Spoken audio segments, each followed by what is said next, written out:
में लग गई कि वो नाम मुझे कहाँ मिलेगा जो सीधा स्वर्ग से आएगा, जो कोई मनुष्य नहीं दे सकता। मालूम है, मनुष्य आपका उद्धार नहीं कर सकता। कोई भी मनुष्य, चाहे वो अपने आप को कितना भी बड़ा क्यों ना कहता हो, मनुष्य आपका उद्धार नहीं कर सकता। हालेलुया। अब मैं ढूंढने लगी कि वो नाम कौन सा जो लिखने में नहीं आता। ये 5 नाम तो हम लिख सकते हैं, समझ भी आते हैं, ग्रंथों में भी लिखे हुए हैं। तो फिर मैंने इसके लिए क्यों टाइम खराब किया? कौन सा नाम है जो मुझे उद्धार दे सकता है? कौन सा नाम है जो मुझे मोक्ष दे सकता है? तो मैं ढूंढ रही थी इन चीज़ों को और बैठकर सोचती थी, प्रार्थना करती थी, लेकिन मुझे पता नहीं था सच्चाई क्या है। लेकिन एक दिन जब मेरे मदर बीमार हुए, मैं चर्च के अंदर गई, लोगों को जब मैंने अन्य अन्य भाषा बोलते हुए सुना तो मैंने बोला ये पकड़ में नहीं आ रहा, बोल क्या रहे हैं, ये क्या कह क्या रहे हैं, ये समझ नहीं आ रहा। तो मैंने बोला मुझे ये नाम की ज़रूरत है जिसके बारे में लिखा हुआ है कि वो नाम जो सीधा स्वर्ग से आता है, वो जो आदि से शब्द था, शब्द जो परमेश्वर के साथ था, जिसके द्वारा धरती और आकाश की रचना हुई। तो मुझे इस शब्द की ज़रूरत है, ये वचन, ये नाम मुझे चाहिए। तो मैंने जाकर जब बोला पास्टर से मुझे ये नाम चाहिए, कहते कोई मनुष्य आपको नहीं दे सकता। तो मैंने बोला फिर कौन दे सकता है? कहते यीशु मसीह। मैंने कहा उनसे मिला दो। कहते आपने विश्वास करना है, वो जिंदा परमेश्वर, आपने विश्वास करना है और विश्वास करने वाले के लिए सब कुछ हो। मैं चंगाई के लिए भूल गई कि मेरी मदर बीमार है, वो ठीक हो गए। मेरे को बस एक ही था, मुझे ये नाम पाना है, ये पाना है। तो वो कैसे मिला मुझे? प्रभु की मर्सी से, उसकी दया से, उसकी झूठ बोलने से नहीं मिला वो। Hallelujah, hallelujah. बाकी जगह पर कैसे मिलता है? झूठ से। और जो चीज़ें झूठ से मिलती हैं उनके अंदर ब्लेसिंग नहीं है बल्कि श्राप है। Hallelujah, hallelujah. हमारा उद्धार कैसे हुआ? प्रभु की दया से। जब हम उसे जानते ही नहीं थे, जब पापों की दशा में पड़े हुए थे, नाम तक मुझे यीशु मसीह का नहीं लेना आता था। मैं उसको ईसा मसीह बोलती थी क्योंकि मैंने बुक्स में पढ़ा था, बहुत सारे ग्रंथ पढ़े थे। लेकिन जब मैंने रियल नाम को पाया, वो नाम जो स्वर्ग से आता है, वो नाम जो लिखने पढ़ने में नहीं आता, जो समझ से परे है, आप उसको लाखों में भी बदल सकते हो, वो आपको कुछ शब्दों में भी मिल सकता है। वो नाम आपका उद्धार करता है। Hallelujah, hallelujah.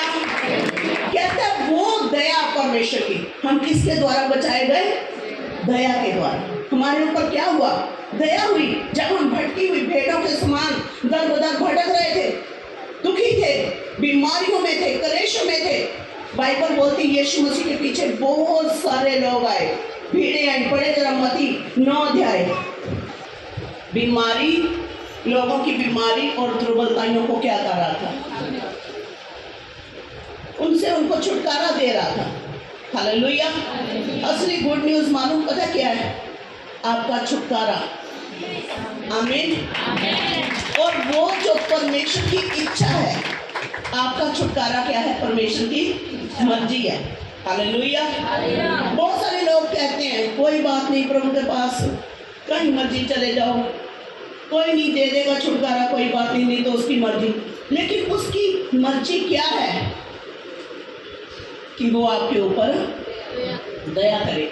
दया किसके ऊपर हुई? जो उसके पीछे आए, जो मैंने आपको नेक्स्ट संडे बुलाना है, जो बुलाए गए, जो जिन्होंने उसकी आवाज़ को सुना।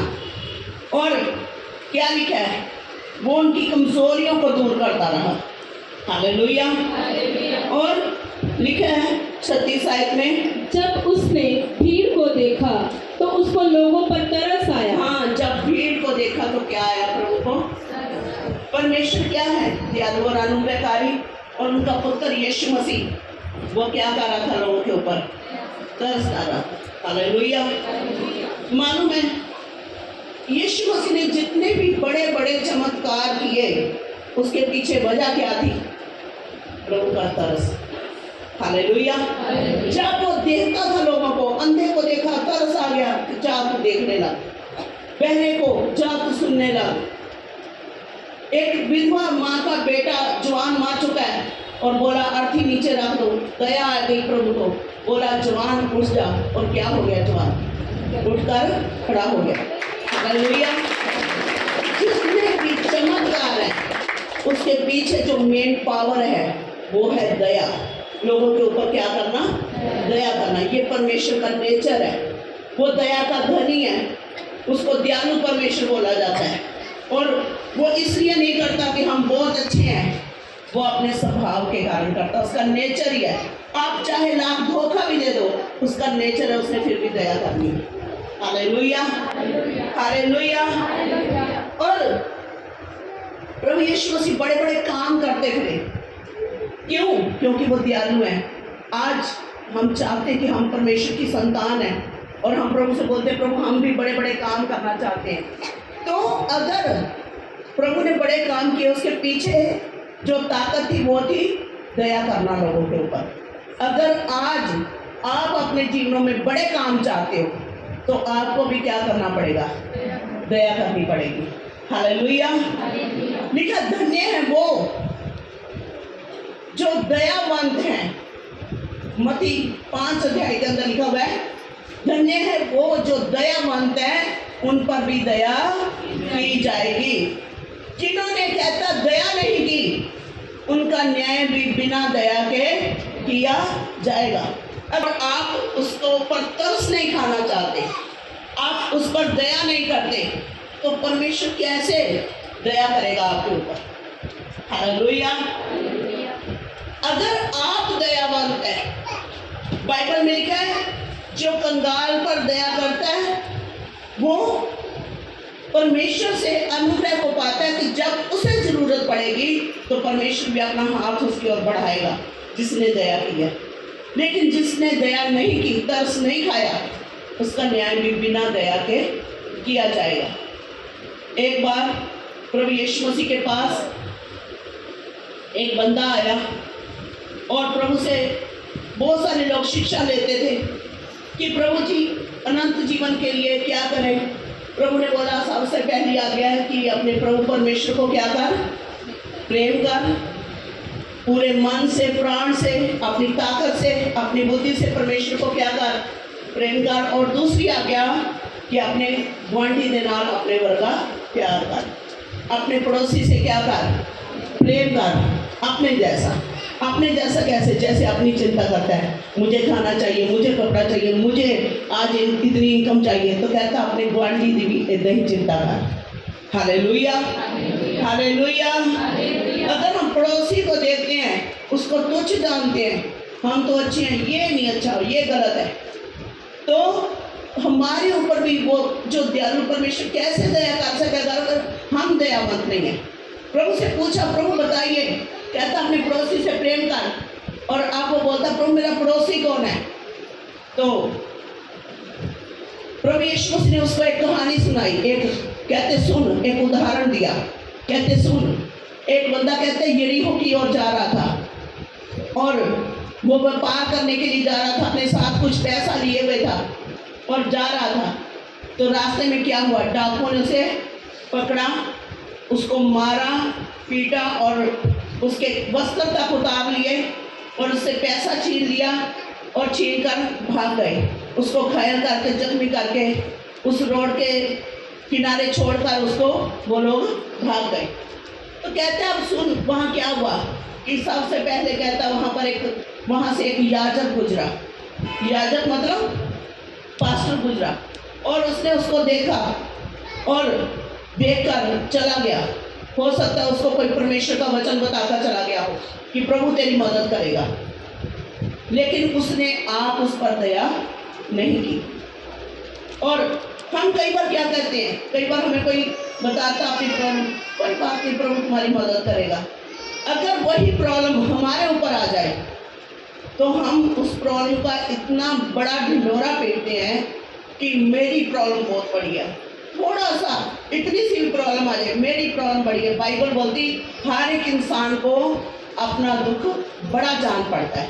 और वही प्रॉब्लम हमारे पड़ोसी पर आ जाए, नहीं तो विश्वास है प्रभु सब कुछ बढ़िया कर देंगे। हालेलुया। मैं आपको एक उदाहरण बताती हूँ। एक बंदा था और वो उसने ऐसे एक रोड के ऊपर 2 बांस खड़े किए और उसके ऊपर रस्सी बांधी और रस्सी बांधकर उसके ऊपर वो चलने लगा, रस्सी के ऊपर चलने लगा। हालेलुया। और उससे चलने से पहले उसने एक बात की, कहता कितने लोग विश्वास करते हैं कि मैं इस रस्सी पर चल सकता हूँ। तो सबके हाथ खड़े थे कि हाँ वो इस रस्सी पर चल सकता है।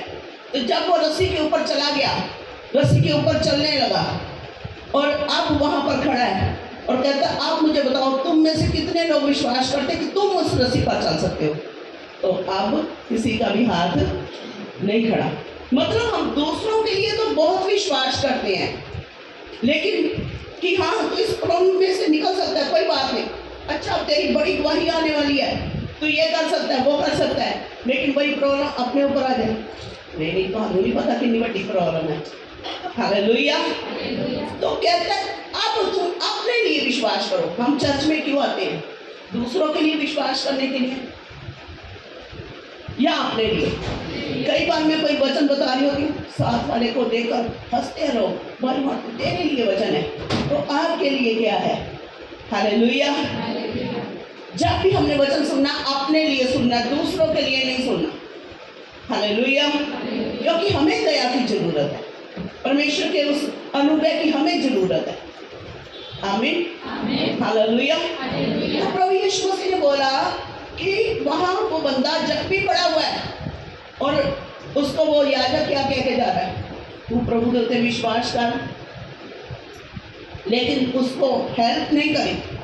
लिखा थोड़ी देर बाद एक लेवी वहाँ से गुजरा, एक वर्शिपर, एक आराधना करने वाला, और वो भी क्या करते, उसको देखा, उस पर दया नहीं की, बल्कि उसको दो बातें सुनाकर वहाँ से चला गया, लेकिन उसको जो चाहिए था उसकी मदद नहीं करी।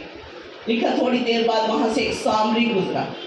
सामरी मतलब इसलिए प्रभु यीशु मसीह ने बोला कि जो बहुत ज़्यादा अपने आप को धर्मी समझते हैं, जो अपने धर्म कर्म के ऊपर भरोसा रखते हैं, उनसे पहले पापी लोग स्वर्ग में बैठे होंगे। कौन से? जो परमेश्वर की दया पर भरोसा रखते हैं।